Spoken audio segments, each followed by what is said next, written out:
Mee taarikuma gudii viidiyoo kana ilaalaa. Ila jarri waan isaan hojjetanii waan dharaa malee hojjetan. Amma kuni garamitti akka hiikamu baay'ee ulfaata. Egaa jarri gurraachi akkuma fuula gurraachaan keessi isaanillee akka gurraacha hubadhaa.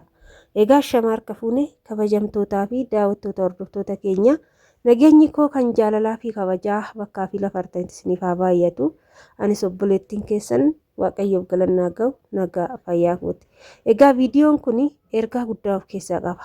Sababni isaa amma isheen omtuu nan argu omtuus nan argaan jiru jetteeti biyya isaanii keessatti jechuudha kan isheen qaxaramtee hojjettu.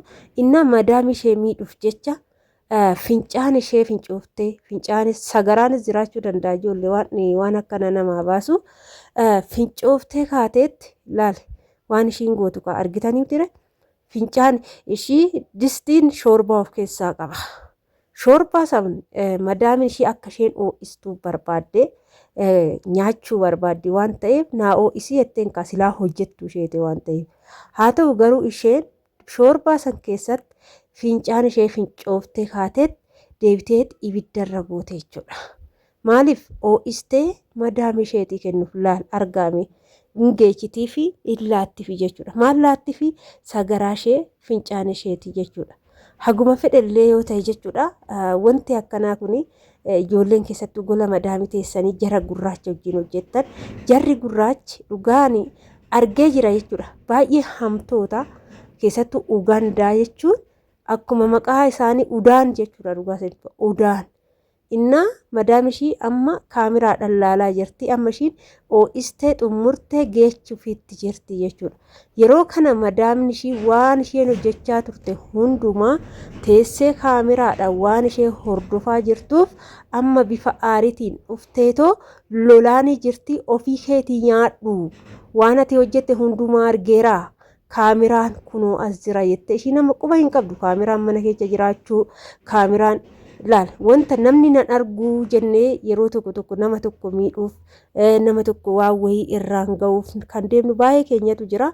Innaa isheen nan argitu ishiin saaloonii teessee jirti waan ta'eef ookaan itti aarteerti ookaan ollolanii jiru karaa kanaanan ishee miidha jettee waan yaada qabduuf jechuudha. Ishiin fincaan ishee sagaraa ishee yaa rabbi mee ilaalaa inaanti namni distii fuudhee nyaata distii keessatti fincaan ofii fincaa'u jira. Distii mee ilaala distii nyaata qaba beezawwee a'uuzu billaa sheexanarraa jim yaa rabbii kiyya dhiifama waaqayyoon dhiifama godhu malee namni beektanii nyaata irratti namni distii keessattuu distii nyaanni irratti hojjetamu jechuudha. Akka biyya keenyatti akka Itoophiyaatti distiin nyaanni irra hojjetamu wanni tokko keessatti dura wanti distii sun ittiin hojjetamu jechuudha. Akka raqaatitti ilaalama. Har'a fincaan ishiitti fincooftee laal fincooftee kaateet bishaan garasiitti dabalte jechuudha. Maaliif sagaraatti goote waan ta'eef akka maamma'uuf jechuudha. Keessatti akka hin mul'anneef madaam ishee nyaachisuu barbaadde. Mee ilaala cibbuu kifaatii ilma namaa argitanii ilmi namaa hanga gafu argitanii inna isheen ka homtuun argu amma laal itti goggoote homtuun argine nan argan jette cawaadha nyaaticha isaa jirti.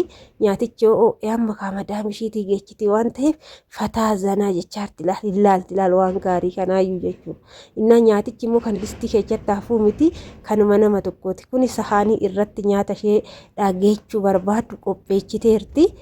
Saniin booda harka ishee dhiqatti qulqulluudha jechuudha. Amma akka ishiitti sidaatiidhaan hojjechaa jirti laal hunduma galabbatte laal hunda isaatu duubatti illee hin hambisne jechuudha. Maaliif waan itti goote waan beektuuf yoo hambistes ishiinis hin nyaattu distii kana laal achi keessa goote deebiteetuma nyaatattu jetti. Madaamin immoo argitanii bakka kana ijjettee karra jala ijjettee waan isheen godhaa jirtu hunduma isaatu waan ilaalaa turteef amma kuni balbala barriidha.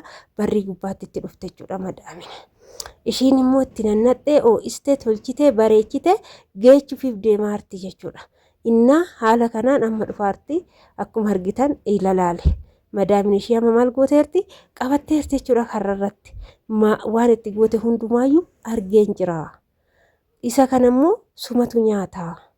ani mana koo keessatti kan si qaxaradheef akka sagaraa kee asirratti haddee naaf iddoo osoo hin taane akka siraatan hojjettee naa laattu maallaqa sii qaffale malee akka waan akkanaa hojjettee naa laattuu miti jetteen. Inna viidiyoon kun baay'een keenya araba bichaa miti kan sarraateenyaa qaxaratu baay'izawee naante amma fakkeenyaaf nuti arabdoota biyyaa ba'uu bichaa ilaalla malee amma Itoophiyaa keessatti fakkeenyaaf Itoophiyaa ijoollee baay'ee yoo beektanii gara Sidaamoo kana gara Dabuubii kana jechuudha. Dabuubii kana akka arabaatitti dhufu jechuudha biyya keenya kana dhugaa dubbachuudhaaf ni dhufu mana keessatti ni hojjetu. Asitti maalidha hiriyyaati jechuudha. Obboleechi ishii warra Dabuubii asii gadii kana fidate jechuudha. Dabuubii jechuun baay'ee fagoodha. Innaa mana isaa keessatti mucaan naannoo waggaa 15 jechuudha. Fidatee qonna minaamina hin qotaa hojii hin hojjeta hojjichiifatu jechuudha. Inna biyya biraati kaalaalisaan nuti amma Dabuubii biyya isaanii hin beeknu jechuudha.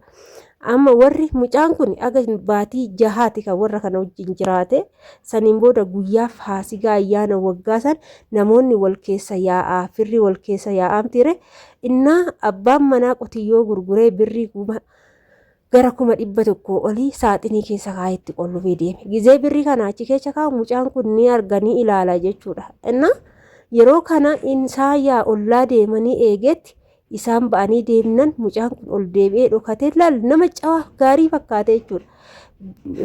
Saaxinii san cabseet birrii achi keessa jiru birrii duraanitti illee walumaa galatti kan 300 olii birrii kana guurrateet uffata ijoolleedhaaf bitan uffata isaa moofaa dhiiseet uffata haaraa ijoollee tokkicha duudambisii fudhateet illim jedhee bade jechuudha. Innaa isaan ollaa isaaniitti nyaatanii dhuganii quufanii gara mana isaanii yoo deebi'anii haati mana yaa ijoollee shamarran illee warra laalcha dhufanii jiru guyyaa Faasigaadha waan ta'eef bariisaa lammaffaadha laalcha dhufanii ka firri walitti yaamti rayyaan hoggaan beektu. Amma ishiin immoo taraashii haati manaa buna daffisuuf manatti ol galtee ibidda ishee qabsiifattee kaan jettee hojjettee xumurtee akkana saaxinii cinuma jira teechee akkanattu saaxiniin kun qulfiin banaadha. Saaxiniin kun maa banamee jettee akkana yoo laaltu hindee jettee saaxinii olaaltu qulfiin isaa cabaadha. Yoo bantu wanni uffanni ta'ee birriin ta'e wanni takka achi keessa hin jiru jechuudha. Jettee isaan yaamtee ofii ganii dhufanii mucaan badeera hin jiru birriin hin jiru uffanni ijoollee hin jiru manni baay'inaan zarafame jechuudha. Innaa kana hosin hin jedhu kalaal sarraateenyaa mana ofii keessatti qaxaranii amananii gaafa deeman sarraateenyaan tun nammiitu sarraateenyaan tun nama gaariidha hojjettuun tun jedhanii gaafa of amanan guyyaa tokko nama miidhu jechuudha. Isheen tun illee madaamin tun odoo kaameraa kana arguu baatte sagaraa kana nyaatti jechuudha. Maaliif jennaan hin beektu yoo xaa'umata afaan irratti waawaatti jedhe malee waan isheen itti goote waan hin beekne bazawee madaabilaan aartee gubattee jechuudha. Viidiyoo kana keessatti yeroo haasoftu dhugaa sagalee hin galchine malee innaa mana ofii keessatti gaafa hojjettuu qaxaratan hojjettuun takka gaariidha takka badduudha. Namni daa'imti namaa namni namaa jechuudha.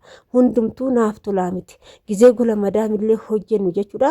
Madaamin hundumtuu sarraateenyaan 2-3 taanee yeroo hojjennutti sarraateenyaan baay'een takka yoo irra shaggee taate takka immoo sammiidhuuf kan yaaddu ni jirti. Fakkeenyaaf mindaa wal caala gola madaamii keessatti hojjennu kan dura dhufte kan lammata dhufte kan booda dhufte mindaan tokkomte jechuudha kan kaffalamuuf.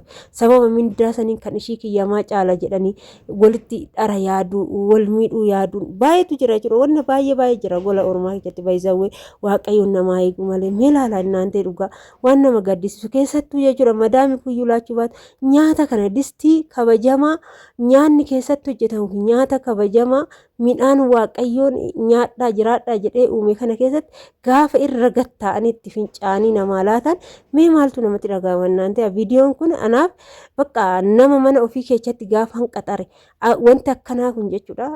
Baay'ee kaameraan nama fayyada. Kaameraan immoo Itoophiyaa keessallee saffii jira jechuudha. Ijoolleen gaafa kaameraan mana kiyyatti nan galfadha jettanii yaaddan jechuudha. Innaa wanna mana ofii keessatti ta'uu fi wanta mana ofii keessatti badu akka hubattuu fi akka beektu si taasisa waan baduuf hin qabu jechuudha. Garuu cubbuu fi kifaatii garaa ofii keessatti yaaduun ofumaa fi kan namni nama hin qabne waan inni nama qaba. Ishee tanaaf kaameraa yaa jiraatu malee irra guddina nama malee waaqatu ishee qaba jechuudha.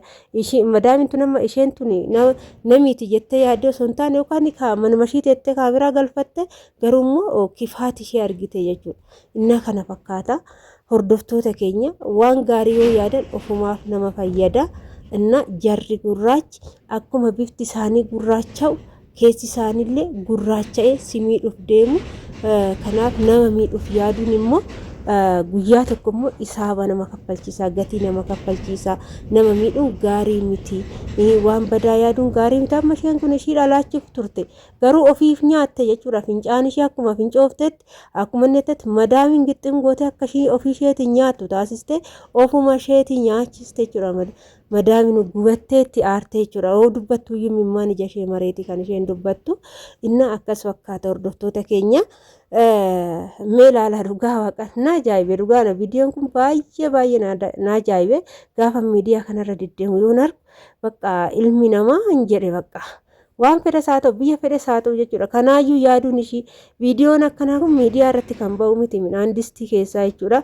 Egaa kana fakkaataa turtii gaarii isiniif haa ta'u. Baay'ee.